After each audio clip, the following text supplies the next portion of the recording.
Assalamu alaikum, everyone.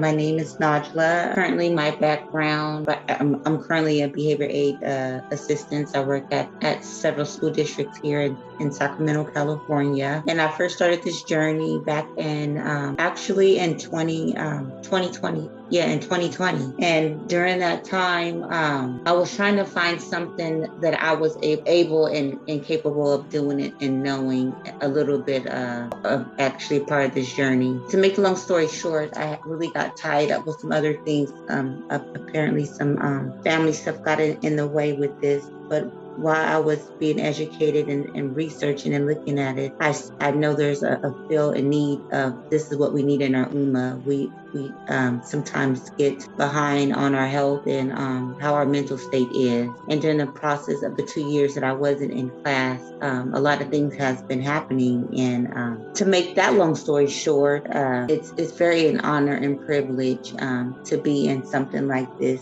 because it's a forgotten sunnah, and really we need to get really back to our roots of this. At my local masjid, some of the imams didn't even know what hijama is, which was kind of shock to me.